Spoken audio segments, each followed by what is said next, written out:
নমস্কার বন্ধুরা, যতন খুলুম খা। বন্ধুরা, ত্রিপুরা রাজ্যে আমরা যেমন 19টি এমন সম্প্রদায় দেখি যারা সংবিধানের ভাষায় শেডিউলড ট্রাইব বা এসটি হিসেবে চিহ্নিত, বাংলায় বলে তপশিলি উপজাতি হিসেবে চিহ্নিত। অনেকে তাদেরকে জনজাতি বলেন, জনজাতি সম্প্রদায়। আবার তাদের মধ্যে অনেকগুলি সম্প্রদায় নিজেদেরকে তিপ্রাসা সম্প্রদায় হিসাবে পরিচিতি দেন।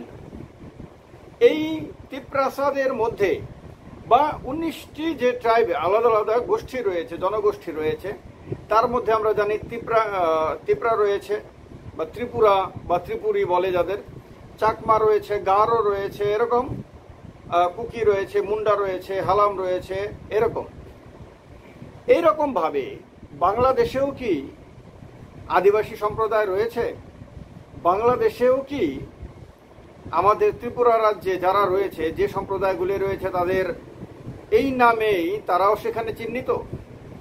থাকলে তারা কোথায় কোথায় থাকেন এবং তাদের সংখ্যা কেমন? সর্বশেষ সেখানকার তথ্য অনুসারে আজকে সেই কথাগুলো বলবো। এগুলি খুব ইম্পর্টেন্ট এই কারণে আমাদের সবারই এদের সম্বন্ধে জানা থাকা দরকার। এদের সঙ্গে আমাদের সম্পর্ক রয়েছে, আত্মীয়তার সম্পর্ক রয়েছে, এরা আমাদের প্রিয়জন। ফলে এরা ভারতেই থাকুক, বাংলাদেশেই থাকুক, এদের সবার সঙ্গে সবার একটা সম্পর্ক অবশ্যই রয়েছে এবং থাকা উচিত। এই কারণে বাংলাদেশে এই আদিবাসী সম্প্রদায়গুলোর নাম কি কি সবগুলো সম্বন্ধে বলবো না, তবে মেজর এর মধ্যে কয়েকটি সম্প্রদায় ত্রিপুরাতেও আছে, তাদের সম্বন্ধে আজকে বলবো এই ভিডিওতে। এই কারণে ভিডিওটি আপনাদের কাছে অত্যন্ত গুরুত্বপূর্ণ। ভালো করে ভিডিওটি দেখবেন এবং বন্ধুদের সঙ্গে শেয়ার করবেন, ভারতে এবং বাংলাদেশেও সব জায়গাতেই। প্রথমত হলো বন্ধুরা, বাংলাদেশে মোট আদিবাসী জনতার তাদেরকে বাংলাদেশ উপজাতি হিসেবে, তাদের অনেককে উপজাতি হিসেবে বাংলাদেশে তারা পরিচিত।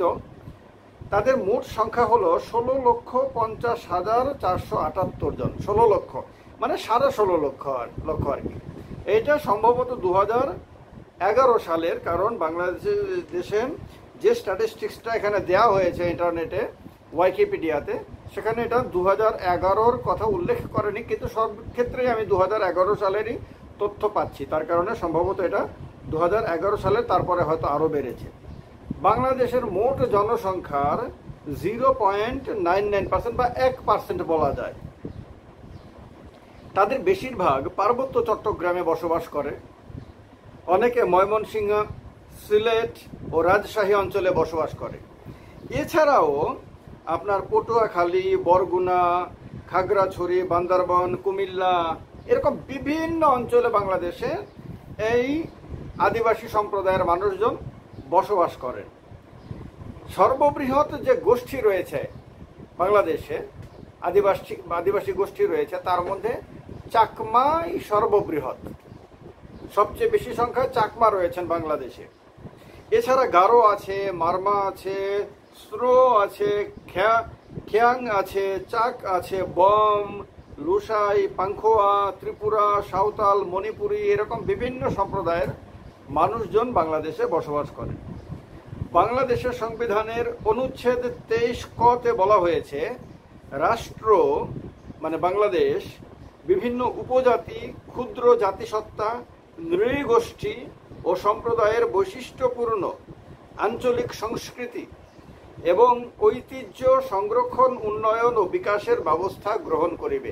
বাস্তবে কতটুকু করে কি করে না সেটা বাংলাদেশে বসবাসরত এই আদিবাসী জনগোষ্ঠীর মানুষজন বলতে পারবেন। তারা যারা আমার এই ভিডিও দেখবেন বা দেখছেন, তারা অবশ্যই কমেন্ট বক্সে কমেন্ট করে বাংলাদেশে আপনারা কি কি সুযোগ সুবিধা পান সরকারের তরফ থেকে, বাংলাদেশে আপনাদের কি দৃষ্টিতে দেখা হয় ইত্যাদি সবকিছু আপনারা কমেন্ট বক্সে কমেন্ট করে অবশ্যই বলবেন। কারণ এগুলো আমরা তাহলে জানতে পারবো, আমাদের সমস্ত ভিউয়াররা হয়তো জানতে পারবে তাহলে, সেটা অবশ্যই।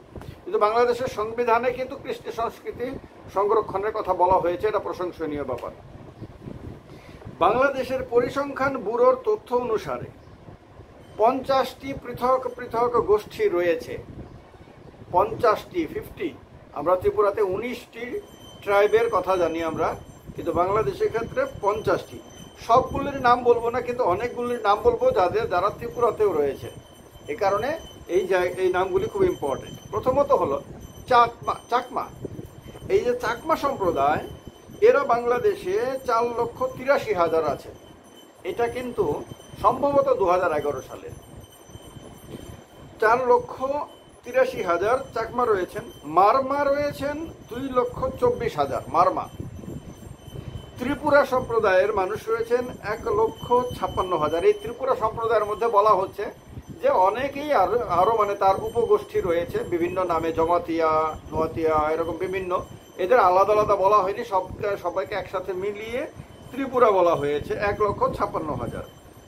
গারো, এই চাকমা বললাম ত্রিপুরাতেও আছে, ত্রিপুরা বললাম ত্রিপুরাতেও আছে, গারো বললাম, গারো ত্রিপুরাতে 19টি ট্রাইবের মধ্যে একটি।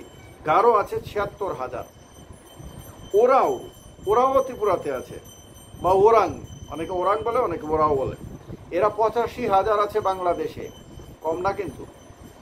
তঞ্চঙ্গিয়া 45,000 আছে। তঞ্চঙ্গিয়া আমরা ত্রিপুরাতে দেখিনি, বাংলাদেশে আছে। তঞ্চঙ্গিয়া সম্বন্ধে আর একটা ভিডিওতে আলোচনা করব, একটা খুব ইম্পর্টেন্ট, যারা পার্বত্য চট্টগ্রামে বসবাস করে একটা ইম্পর্টেন্ট সম্প্রদায়। এছাড়াও লুসাই কিন্তু ত্রিপুরাতেও আছে। লুসাই 959 জন, মানে 1000ই ধরতে পারেন আপনারা, প্রায় 1000 মাত্র কিন্তু বলা যায় লুসাই, মানে এত কম সংখ্যক। এই লুসাই মিজোরামে গেলেও পাবেন আপনারা।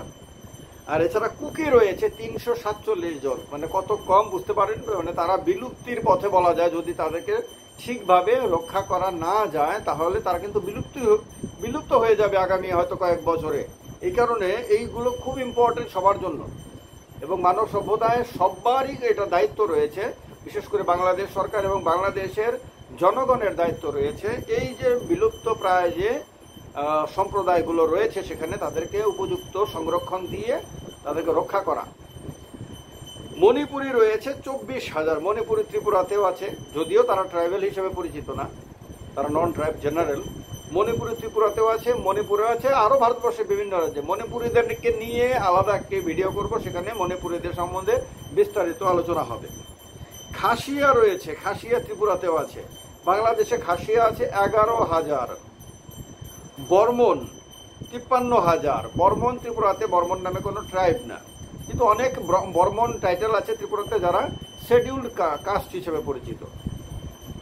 মুন্ডা রয়েছে, ত্রিপুরাতেও মুন্ডা আছে। বাংলাদেশে 38,000 মুন্ডা রয়েছে। 38,000 সংখ্যাটা কিন্তু চারটিখানি না, হয়তো বাংলাদেশের টোটাল জনসংখ্যার হিসাবে অনেক কম, কিন্তু মুন্ডা 38,000 আছে বাংলাদেশে। কোল রয়েছে প্রায় 3,000। কোল, মুন্ডা, ভীম, এইরকম অনেকগুলি সম্প্রদায়, ছোট ছোট সম্প্রদায় আছে, তার মধ্যে কোল একটি আছে। রাখাইন প্রদেশ আপনার মায়ানমারে একটা আছে, আপনারা জানেন, শুনেন অনেক সময় সংবাদে।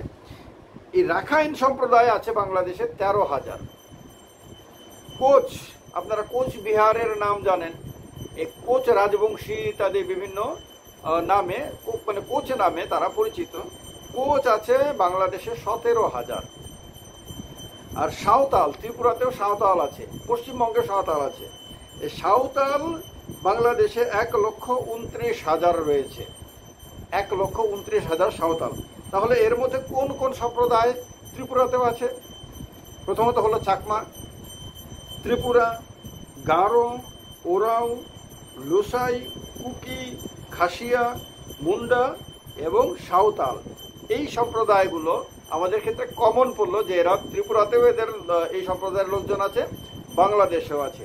আর বেশ কিছু সম্প্রদায় যারা বাংলাদেশেও আছে, আমাদের এখানে আছে, কিন্তু তারা এই যে 19টি ট্রাইবেল গোষ্ঠী তার মধ্যে পড়ে না। যেমন মণিপুরি আছে, বর্মন আছে ইত্যাদি, আরো কয়েকটি সংগঠন থাকবে। কিন্তু টোটাল 50টি, সবগুলির নাম বললাম না, এর মধ্যে যেগুলি আমাদের সঙ্গে, আমার এখানে মনে হয়েছে ত্রিপুরার সঙ্গে কোনো না কোনো ভাবে কানেক্টেড, তাদের নামগুলো বললাম। তো এতে একটা জিনিস বোঝা যাচ্ছে যে আমরা আমাদের যে এই যে বিভিন্ন সম্প্রদায়গুলো রয়েছে, পিছিয়ে আছে তারা, এই সম্প্রদায়গুলো এই পুরো অঞ্চল নিয়ে। আর একটা সময় এমনিতেও বাংলাদেশের একটা ভালো অংশ একসময় ত্রিপুরা রাজার অধীনে ছিল। ত্রিপুরা রাজার চাকলা রোশনাবাদে জমিদারি ছিল, এরকম একটা বিরাট অংশ বাংলাদেশের। তাদেরও রাজা আমাদের ত্রিপুরার রাজাই ছিল। পরবর্তী সময় যখন ভারত বিভাজন হয় তখন ত্রিপুরার একটা ভালো অংশ আপনার পাকিস্তানের অধীনে চলে যায়, পূর্ব পাকিস্তানে চলে যায়, এবং এই অংশটি এখন বাংলাদেশের অন্তর্ভুক্ত। তো যাই হোক, এই চাকলা রোশনাবাদ নিয়েও একটি ভিডিও করব, সেই ভিডিওতে আলোচনা হবে। আপনারা অবশ্যই এই ভিডিওটি আমার বাংলাদেশের বন্ধুরাও যারা দেখছেন বা দেখবেন তারাও অবশ্যই জানাবেন। আরও কোনো তথ্য যদি আপনাদের জানা থাকে যা এখানে উল্লেখ করা হয়নি, সেটাও অবশ্যই কমেন্ট বক্সে লিখে জানাবেন। আর তথ্যে যদি কোনো ধরনের মনে করেন যে সংশোধনের দরকার, তাহলে সেটা অবশ্যই জানাবেন। কারণ এই তথ্যগুলো আমরা ইন্টারনেট ছাড়া এখন আর কোনো দ্বিতীয় ব্যবস্থা নেই, মানে খুব ইজি ব্যবস্থা।